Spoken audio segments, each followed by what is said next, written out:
Please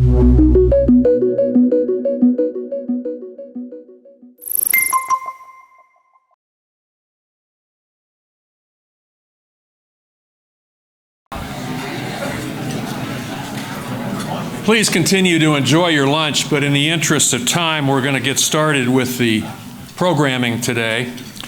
The first item on the agenda every year for the Bar Foundation is a treasurer's report.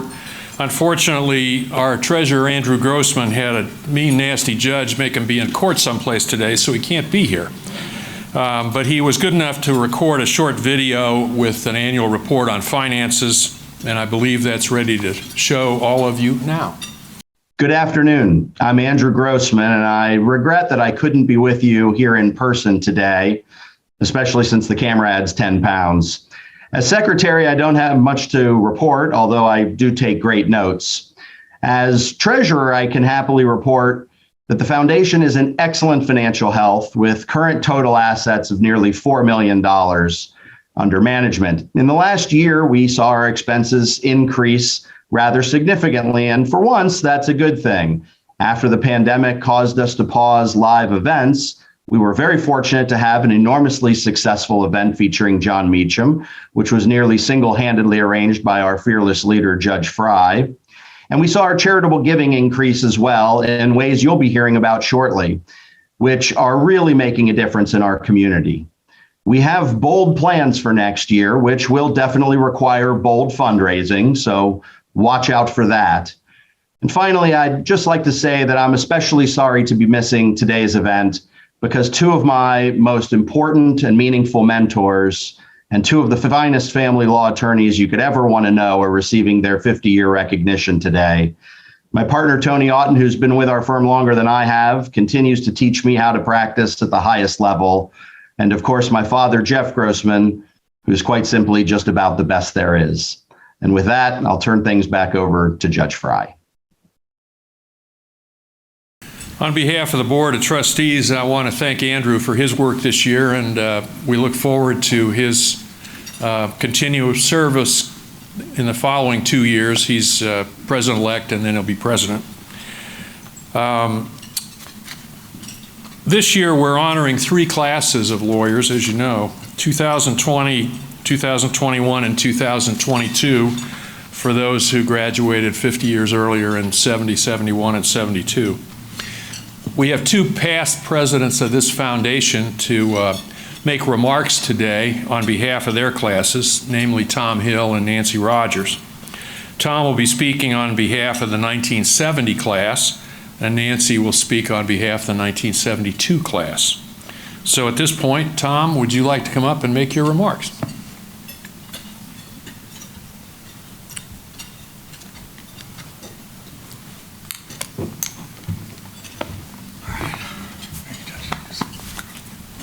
Thank you, Judge Fry. I want to thank the Bar Foundation for the opportunity to speak briefly on behalf of the lawyers who were admitted in 1970, more than 52 years ago. That's a blink of an eye. It's really a treat for me. All the way through high school and college and law school, I was never asked to speak on behalf of any class. Only valedictorians got to do that. And there were always a lot of people with better grades than I had. So my strategy, as simple as it is, and in retrospect, was to outlast them. And I did, 52 years later. Having been given this opportunity, I'm going to remiss a bit, and I'm going to congratulate us all a bit.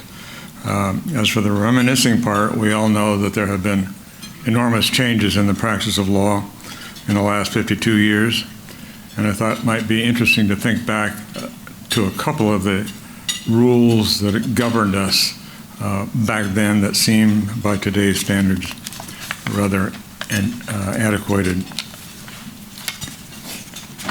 First, you all remember this. In 1970, lawyers were not allowed to advertise. We could be sanctioned for placing an ad in a newspaper or a commercial on radio or television. The most we could do was put a bland little square framed ad in the yellow pages announcing that we were lawyers. Till that all changed when the U.S. Supreme Court rendered its decision in 1977. And today, lawyers spend hundreds of thousands of dollars a year advertising their practices. Second, in 1970, bar associations published minimum fee schedules. Remember them?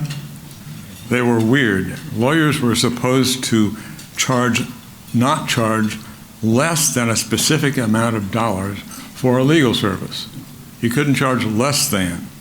No, this is not a maximum fee. It was a minimum fee. And in retrospect, I think that the idea was that established lawyers did not want us, then young whippersnappers, undercutting them. But those were changed, and those minimum bar fee recommendations have long since bit the dust. But the Ohio rules of civil procedure are still with us. And I mention that for a reason. Ask any new lawyer today what rules preceded the Ohio rules of civil procedure. And their response is likely to be, I have no idea. The civil rules have been around forever. And yes, they have. And so have we. The Ohio civil rules were adopted 52 years ago on July 1, 1970, just a few weeks before we took the bar exam. The same year we were admitted to the bar. Good things seem to last. Now, just a few comments about the work we have done as lawyers over the last half century. Woody Allen once said that 90% of success is just showing up. Not true. We know that because we have spent the last 5 decades doing everything within our power to help our clients negotiate the complexities of the law, to properly advise our clients, to faithfully and artfully advocate for them, and to do whatever it takes to live up to that oath we all took in 1970 in November after we suffered the risk of phone calls to the bar, to the Supreme Court to see if we passed. We all know that just showing up doesn't cut it in the practice of law, and what to me is wonderful and remarkable about all of this is that all of us in the class of 1970 have been engaging in this riveting and relentlessly demanding profession for more than 50 years. For those of you who have retired, you have earned it. For those still practicing, you can take heart in this. When attorney John Morton Finney retired from practicing law on June 25, 1996, it was his 107th birthday. He is believed to have been the oldest practicing attorney in the history of the United States. So for those of you who are still working, keep on plugging. There's plenty of time left. I will now let Nancy take it away and say a few words on behalf of the class of 1972.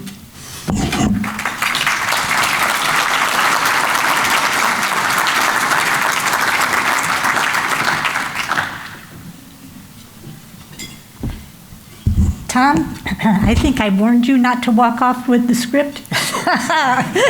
So, this does, Tom, remind me of... I'm so sorry. Oh, thank you. Of a high school graduation speech. And I think it's traditional, classmates of 72, to begin a high school graduation speech with the statement, "We made it," right? And then everybody jumps up. The whole class jumps up to celebrate themselves. So I've noticed that it might be a little harder for us to jump up these days. But I do know that we have much more to celebrate. As I looked up the bios of those of you in the class of 1972, it is a distinguished group. Certainly you have been recognized as such, but more important, you should know that over the years you gave your experienced and thoughtful advice to people who were facing some of the greatest challenges in their lives. And you gave your best, and it made a difference. And in addition, as I looked over the group, I saw people who were giving of their time to speak out civically, giving of their time to be in public service when they could have earned more in private practice, people who gave their time to their faith communities, to the arts communities, who truly made a difference. This is also a time for us to reflect on what we share. The pre-1972 years, if you might recall, the Vietnam War affected nearly all of us during our college and law school years, and it was a time of social movements. It was a time of demonstrations. It was a time of student strikes. It was a time of strident, three-word insulting slogans. We were used to it then, and I'm guessing that it doesn't surprise us much now. But I do have a report to you, class of 1972, and this is an update on those years. Jack Weinberg, who was a social movement leader during our years, told us not to trust anyone over 30. The update is this: Jack Weinberg is 82, and he is asking people to trust him in his environmental consulting advice. So, we are all of us, thankful to the Columbus Bar and the Columbus Bar Foundation. They bring us together in ways that have, over the decades, allowed us together to support equal access to justice, to support innovations in the administration of justice. I see several here who helped to introduce mediation to the courts, a very lasting and important change. We stood up for the rule of law, and that is something we still need today, particularly to stand up for. And we welcomed diversity in the profession.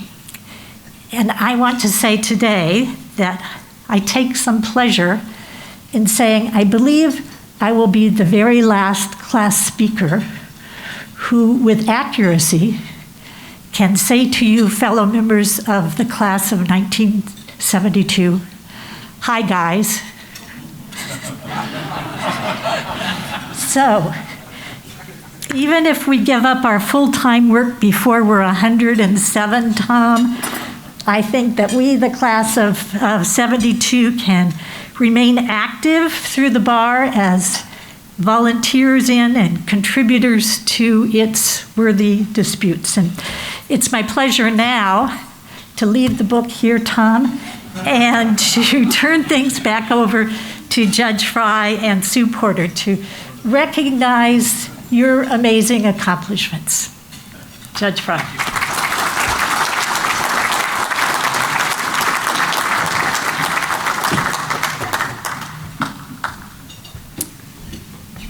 Tom and Nancy were both spellbinding, and we appreciate the time you put into preparing your remarks to help us today.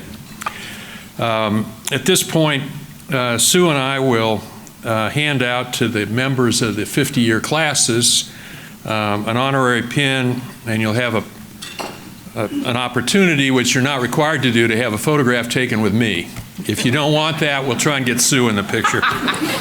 Sue, do you want to take over and call the names? I will try. Okay, great. Welcome, everyone, and we're just honored to be doing this here today. As I call your name, we're going to please ask you to join Judge Fry in the front of the podium so that we can both give you your pin and recognize you and get that appropriate photograph. It's a good time, you know, while you're still on the bench. It's great. All right. We all ready? Hilliard Abrams. Hilliard, I'm sorry. You see, I didn't do well on the first one. I apologize. That's all right. I'm going to put a foot on it. Good. Thank you. Very full. Congratulations. Thank you. Guys, side by side right on the red tape.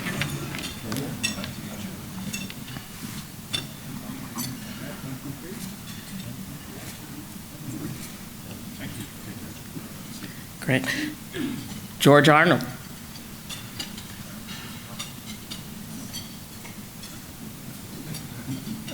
Uh-huh.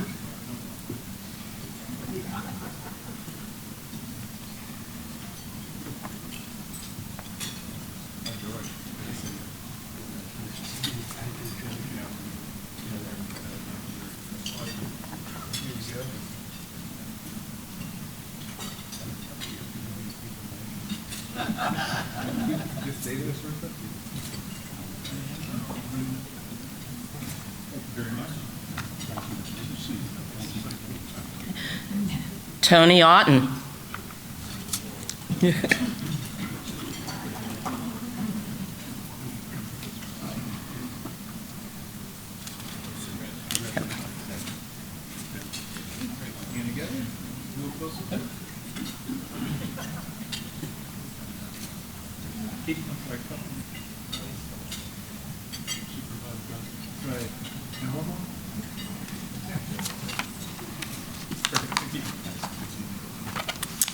Great. Mike Becker.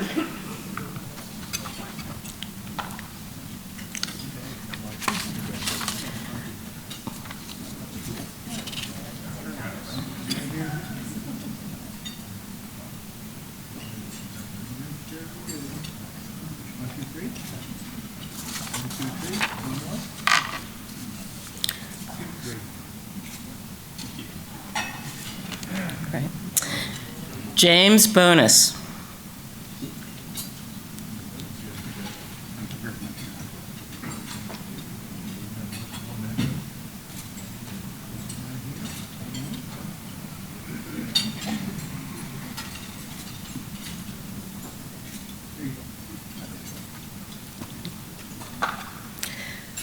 Craig Denmead.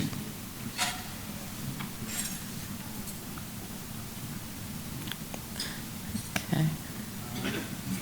All right, we'll make sure that he goes ahead and gets his pin. Jeffrey Grossman.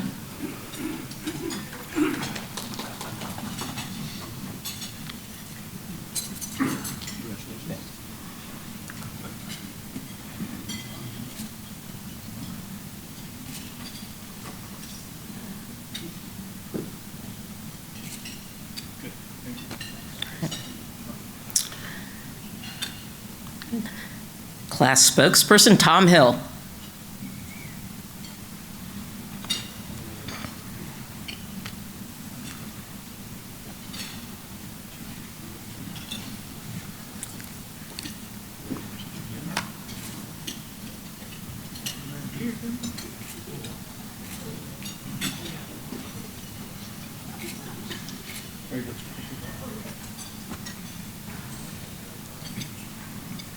David Hornbeck.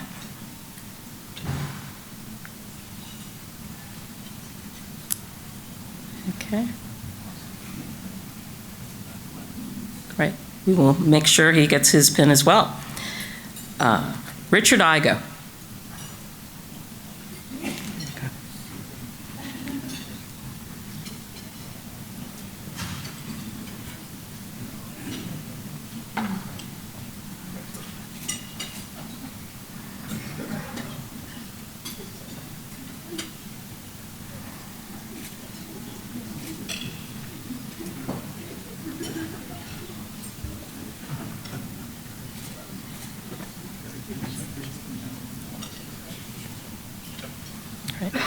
James Melly.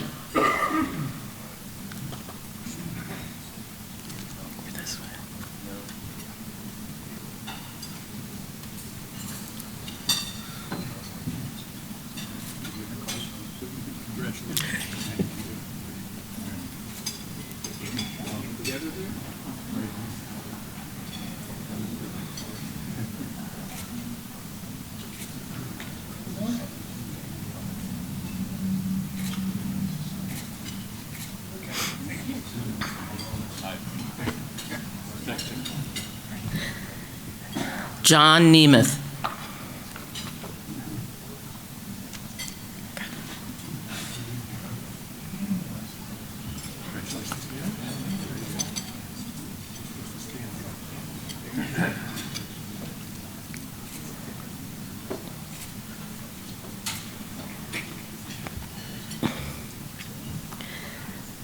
Bob Palmer.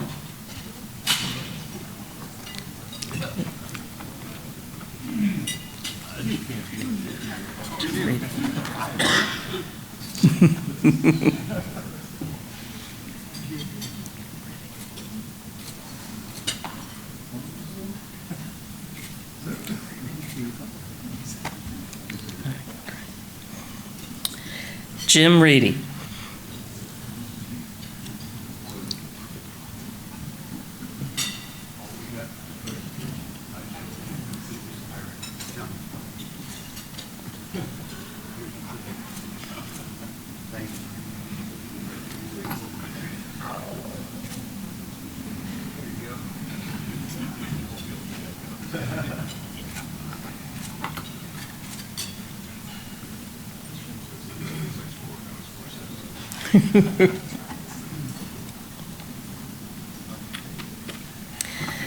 Ronald Brolin.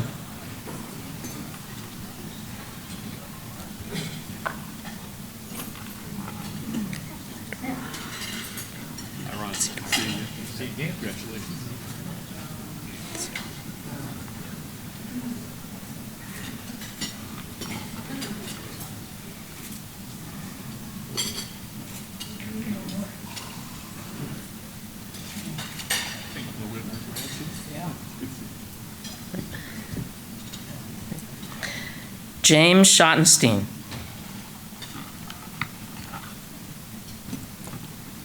Congratulations.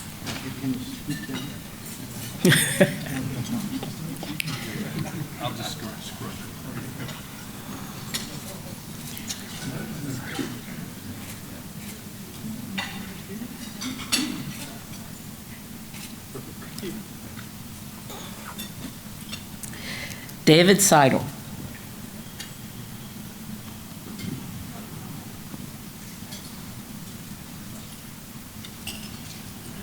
Apologies for no tie and coat.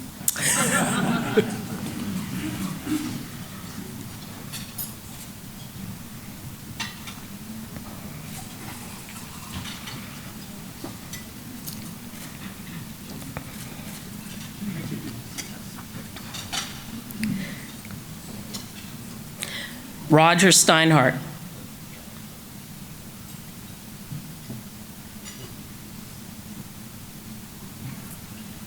Okay. Yep, we'll go ahead and make sure he gets his pin. Kim Swanson. No offense, Your Honor, but in my 50 years of practice, I never spent a day in a courtroom. So I think I should have my picture taken with Miss Porter. All right, well. Also, to make it clear, my partner and best friend for these 50 years has been Dave Scheider, and he dressed me.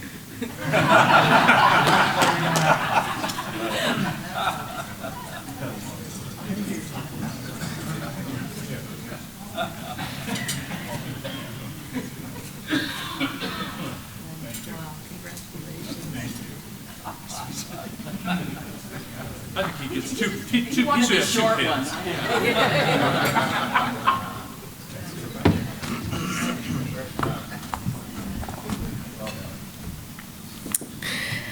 Thomas Vivian.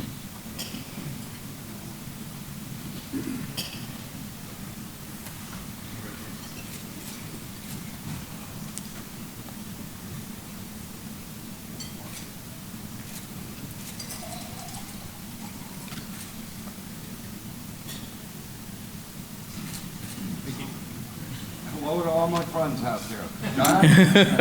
Harold over there. I got two left. Robert Walter.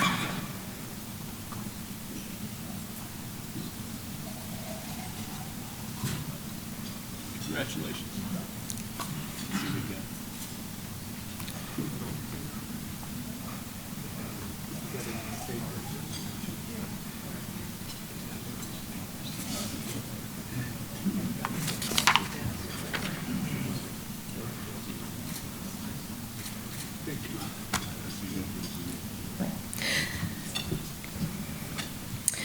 Joel Wesp.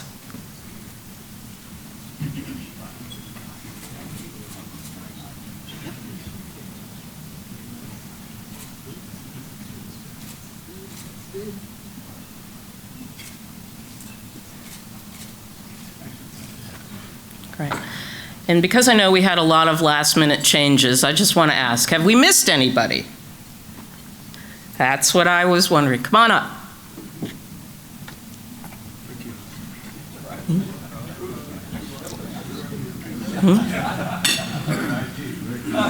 Rick, yes. Thank you so much.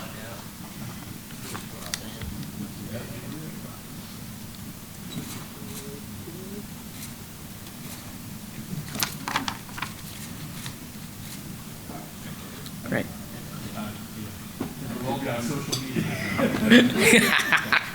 Thanks so much. Anyone else? Okay, great. Can you please join me in recognizing all of these amazing honorees?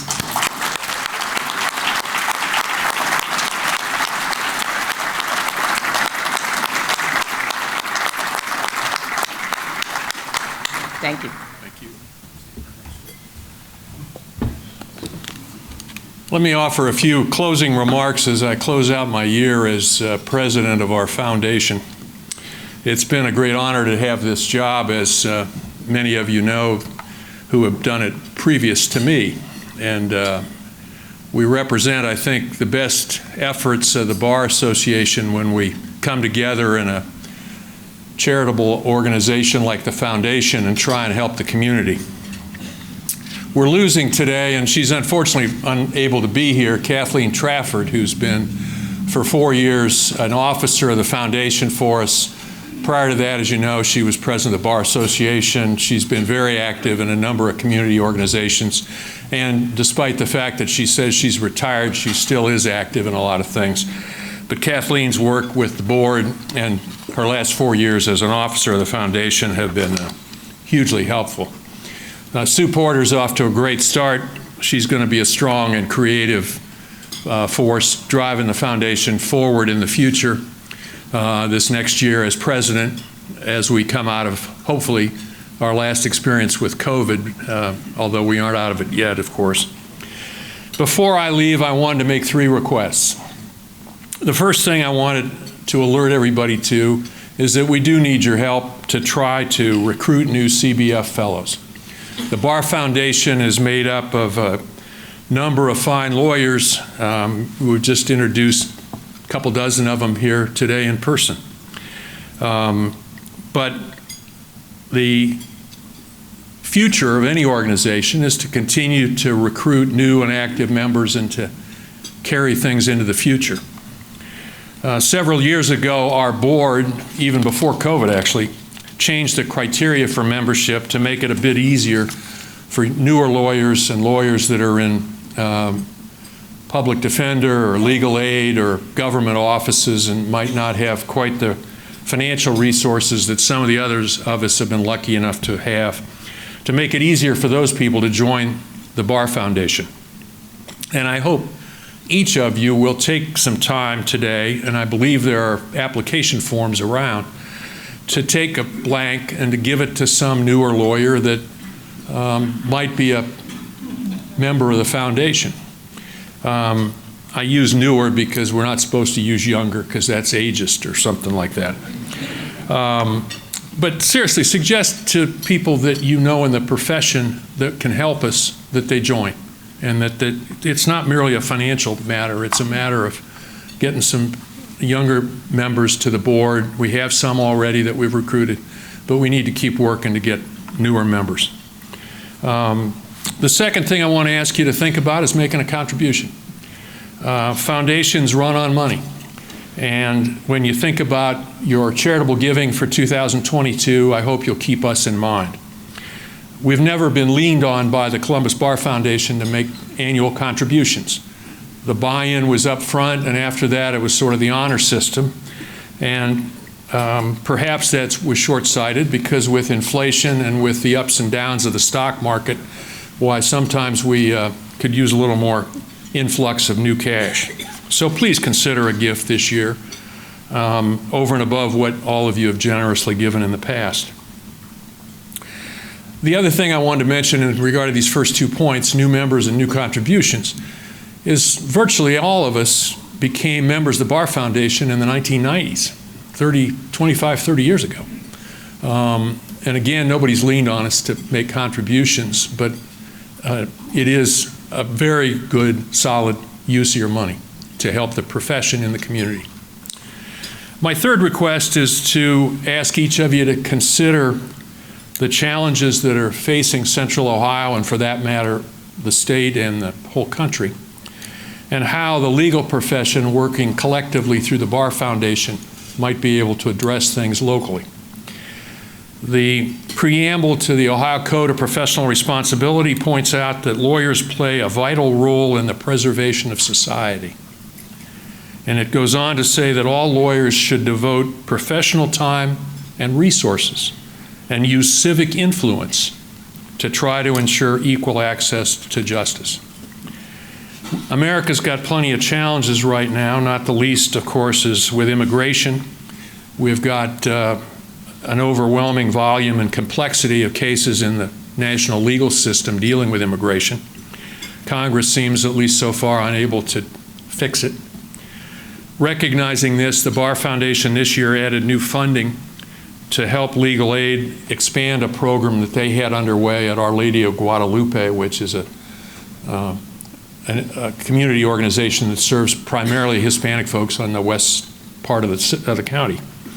Alex Lagouche stepped up. He had funds in a designated fund that was started when he retired, and he donated those funds or directed those funds as part of the funding for Our Lady of Guadalupe so they could add a paralegal just to help with all the enormous amount of paperwork that immigration cases require. Another focus that we took this year was civics education.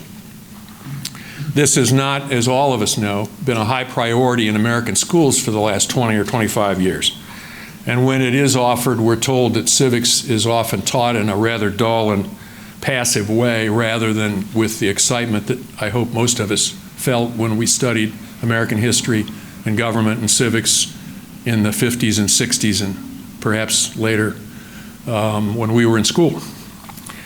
The damage that it causes the legal system if civics is not taught and appreciated by the community at large is really substantial.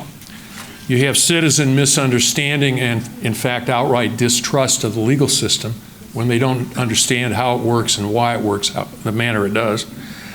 And frankly, for trial lawyers and trial judges, when we want to have parties get fair jury trials, if we can't have confidence that the jurors that we're getting in the courthouse have confidence in the system and understand in some sense why the rule of law is important, why then we're falling down on that really fundamental promise that we made to each other in the state and federal constitutions that we'll let your disputes be decided by a jury. So with that in mind, this spring the foundation, as Andrew mentioned, responded in a first step by reaching out to about 200 teachers and high school students. We bought them dinner at the convention center. John Meacham was brought in as a speaker. In addition, we had really wonderful remarks from Chief Justice Maureen O'Connor and from Chief Judge Marbley at the district court. It was spellbinding, and it was, in our understanding from talking afterwards to the teachers and students, and I got some letters at the courthouse from folks that had attended, they were very inspired. And so our board anticipates trying to repeat something like that for 2023. But there may be other ways to do it than inviting students and teachers to those kinds of functions. So when each of you think about the Bar Foundation, think about ideas that you may have and how to fund them to bring out better ways of reaching the public and improving the civics education and the civics confidence in the community here in Central Ohio. We can't do anything about what happens in the Beltway and what's on the national cable news, but we do have, I think, a real obligation to try to do as much as we can locally to keep up confidence in the rule of law and respect for the rule of law. Collectively, folks, we can leave a legacy through the foundation that none of us can leave individually. So I thank you all once again for joining us today. And I'm told that at this point, I should direct your attention to the screen so that you can take a look at some more information about some of the organizations and causes that the foundation supported in the last year. I think we're ready for that.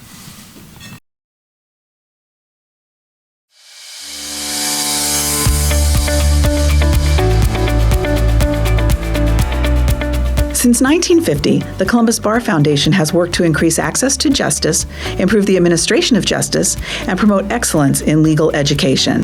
Thanks to generous support from donors just like you, the foundation has distributed over $4 million in grants to deserving organizations.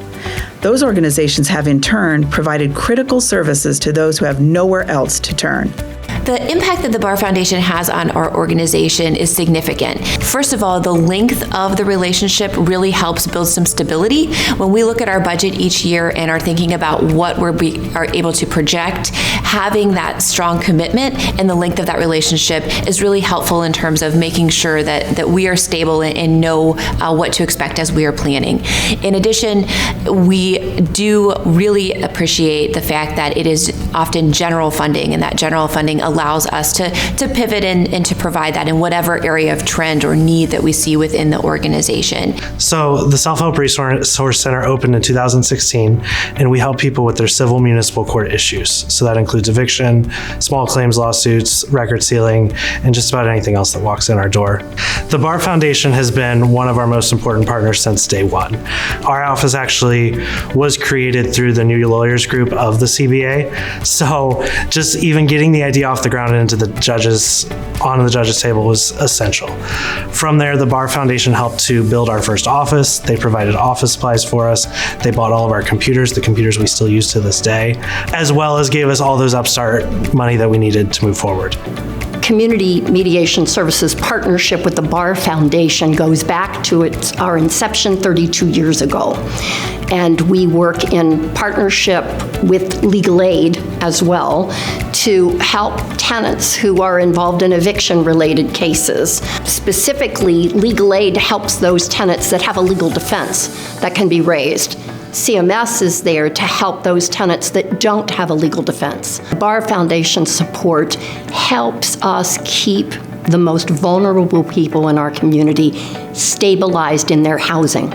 One of our newest grant recipients is the Catholic Social Services Our Lady of Guadalupe Center in West Columbus, where Columbus Bar Foundation dollars are being used to fund a very important paralegal position. The Columbus Bar Foundation feels it's important to fund programs such as the Guadalupe Center because we need to provide access to our community to legal services. And through the Guadalupe Center, we have wonderful opportunities for people to have help with immigration matters. And we found that was a real need within the community. It fit within our mission and vision, and we were very excited to be able to fund it. Thanks to the Columbus Bar Foundation, we now have an on-site paralegal. So when our clients come in for food and other services, we're able to give that full wraparound service. The paralegal position allows us to do a thorough pre-screen and ensure that our attorney is able to assist them in the particular case that they're looking at. My role working with legal aid is the managing attorney for the immigration program. And then at the Guadalupe Center, I am the immigration attorney on duty 3 days a week. And because of the Columbus Bar Foundation, we were able to hire a paralegal who's also Spanish speaking, and she's able to help us assist all of the clients at the Guadalupe Center.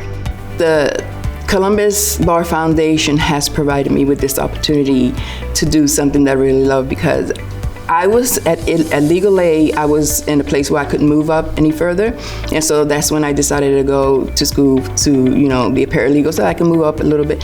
And then to find out that there's an opening for an immigration position, I was just so thrilled. I just want to thank the Columbus Bar Foundation for this opportunity that opened up for me.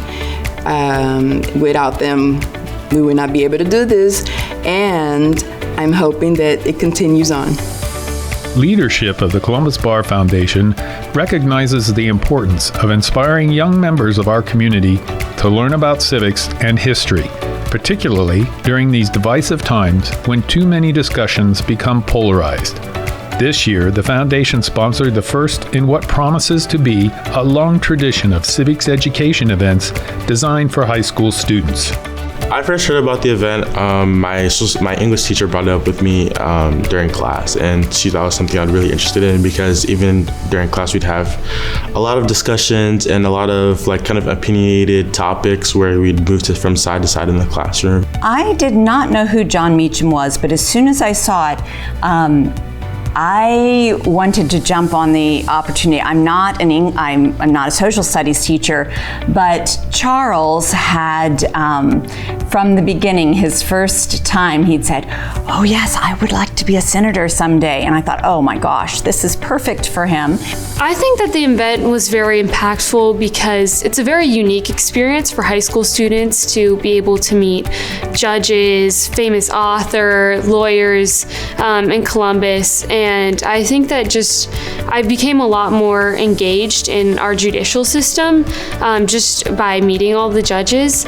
I think the foundation should definitely have similar events in the future. It's important to keep discussing these topics.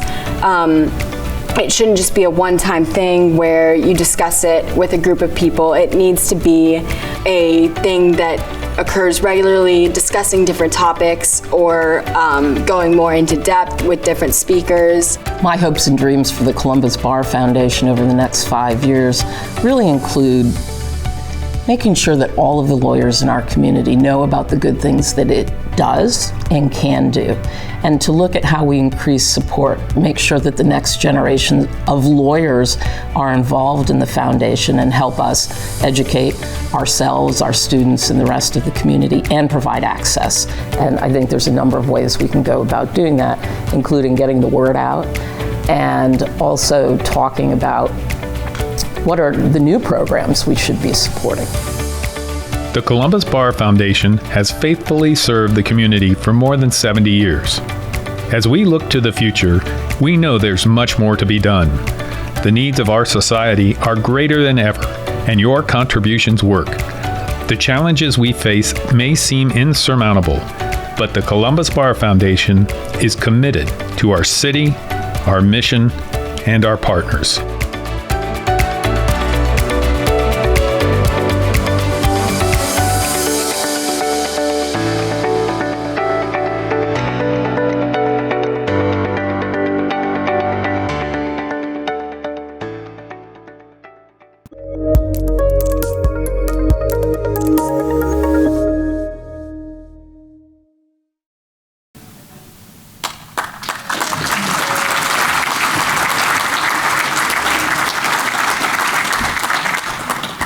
It's now time to install the newly elected board members and trustees. Judge Jiza Page from our court is here, Judge Page, and she'll administer the oath. I think I should mention that, as you know, Andrew couldn't be here to take the oath as his next office. And we also are missing Judge Riedler from the Sixth Circuit, who had to sit on a panel today in Cincinnati, unfortunately, and he sends his regrets. But Chad's a new, returning actually, trustee on the Bar Foundation. When he was in private practice, he was on our board, and we're terribly grateful to have Chad come back now that he's a Sixth Circuit judge. With that, I'll turn it over to Judge Page. Will those of you who are supposed to be sworn in come up? Do you have a list? Or Sue has a list. All right. Jeff Conkler, Brandy Ranjan, Aaron Herbst, Michael Jordan, and Lisa Pierce Rice. And I'll get out of the way so you guys can do the work. Thank you, Judge Fry. If you could all please raise your right hand. Would the newly elected officers and trustees of the Columbus Bar Foundation Board of Trustees raise your right hand and repeat after me? I, and please state your name. I, Jeff Conkler. Do solemnly swear. Do solemnly swear. That I will support. That I will support. The Constitution and bylaws. The Constitution and bylaws. Of the Columbus Bar Foundation. Of the Columbus Bar Foundation.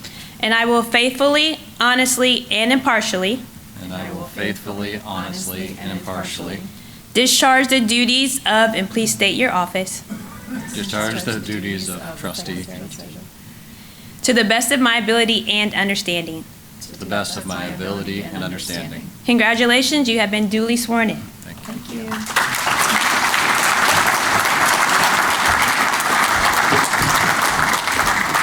I now have the privilege of administering the oath to President Sue Porter. Sue, please raise your right hand and repeat after me. I, and please state your name, I, Sue Porter, do solemnly swear do solemnly swear that I will support the Constitution that I will support the Constitution and bylaws of the Columbus Bar Foundation and bylaws of the Columbus Bar Foundation and will faithfully, honestly, and impartially and will faithfully, honestly, and impartially discharge the duties of President discharge the duties of President to the best of my ability and understanding. to the best of my ability and understanding. Congratulations. Thank you. Thank you, Judge.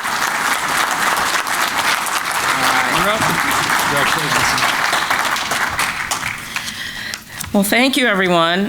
For those of you who don't know me, I'm hoping to get to know all of you soon. And I thought I would start by saying thank you for attending an in-person event. We had to wait years to come together again, and I think it's important that we honor everyone that is here and really do the work of the community that we've created here in Columbus.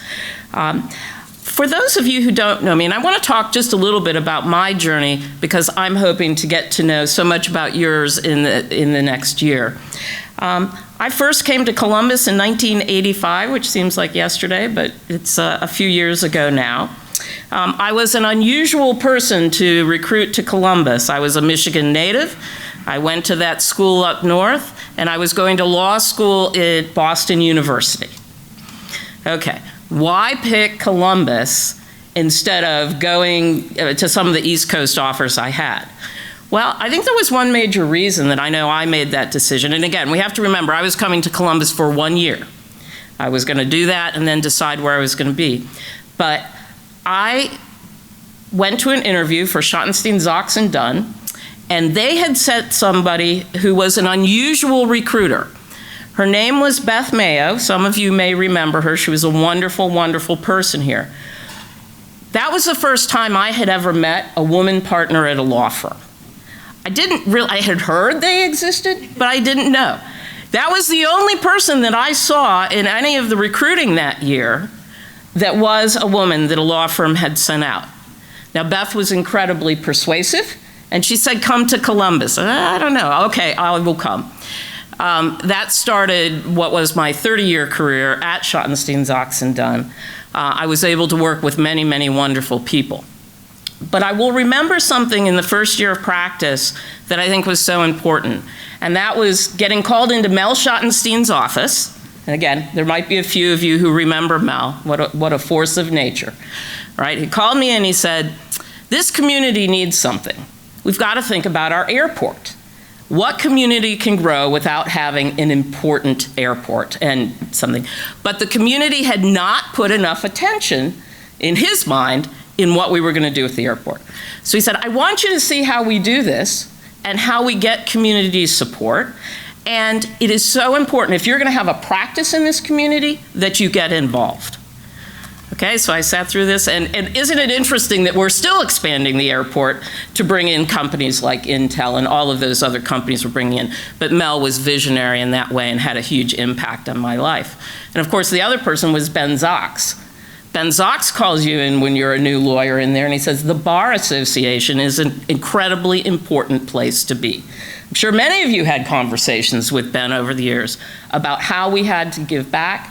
The Bar Association was important, and in particular, the foundation, he was very, very invested in this, and so being here today means a lot to me because of Ben's legacy and how I can walk in some of his really big footsteps as part of this. I didn't think I would still be involved in law. In 2015, I decided to retire from then the Ice Miller firm. Said, okay, that's a great thing, 30 years is a good time, I'm going to do that. But one of my partners came in and said, well, will you go ahead and sit on the foundation board? You know, you've been on boards, you did this. I was like, oh, sure, I'll have a lot of time. Seems like a good thing. A few months later, I recognized my passion for the arts was going to give me another career, and I moved from a board member of Ballet Met to the executive director. So my co-leader, Edward Liang, our artistic director, and I run a very active and wonderful arts organization. It is the most complicated small business that I have ever been involved in, with a big school, a big education committee, and a lot of performances, which of course were impacted during the pandemic. But what I did learn in working with an organization in which we have an $8 million budget, we have to raise half of that every year to survive, is that we all have to give back in different ways, and we have to protect the things in our community that are important, and we have to figure out how to do more. I'm hoping that both of these careers are going to help the foundation as we hope to transition from an organization that has done amazing things, right? When I went back and looked, this foundation has existed since 1950. That's amazing. We currently have $4 million in resources that we've used in amazing ways. However, if we could triple the size of this foundation, think of what we could do. The things on that video would be a small part of what we're doing, and they all need more resources, and we have to figure out ways within our legal community, hopefully, to bring those resources in. We have a wonderful board of talented people, and I think we've all enjoyed the opportunity to bring programs such as the Community Mediation Services, the Self-Help Resource Center at the Municipal Court, Legal Aid's immigration program, again, really important things. And I couldn't tell you how excited we were when Judge Fry brought this new idea and said, it is the kids in our community that are our hope. What are we doing to make sure that they know about the law? Listening to John Meacham, Judge Marbley, Judge O'Connor, it was an amazing experience. I sat at a table with a group of students and their teachers. The teachers whispered to me partway through the night, this is the best night of my professional life. And I'm looking at her, I'm like, okay, you're a teacher, you have these great students, but that was the best night that she was identifying with. And the students were all involved in that as well. We have to provide those types of experiences, and who better than us to do that and to make sure that that education goes on. These kids, they need to know that it's important to vote, that they need to know how the legal system works. They need to know how it works so they can figure out if it's working for them or if they want to change it. Those are all important things, and we've got to educate and be part of that. And I really hope that we as a board and as a community can do more of that as we go in the future. So with that, I have a question for all of you in the room. How many of you are currently fellows of the foundation? I want you to raise your hand.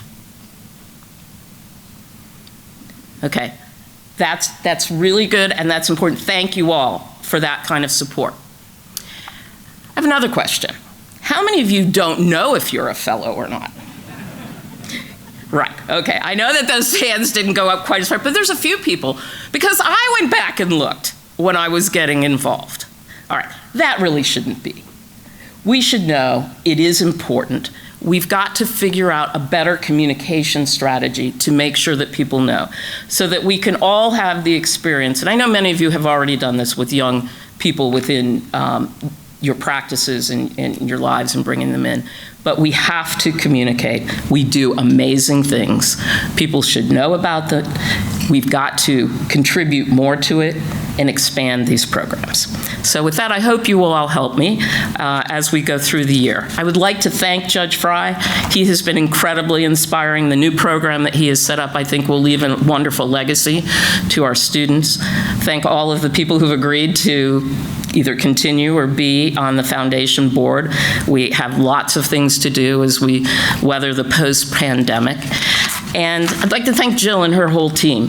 They do a lot. They do not have all the resources that we would want at the time, and we have to thank them for what they're doing each and every day. And most of all, I want to thank all of you, especially the honorees. You have shared your resources, shared your talent, shared your wisdom. I hope you will continue doing that and get more involved in what we're trying to do within the foundation. Thank you very much. I appreciate all you do. Have a wonderful day.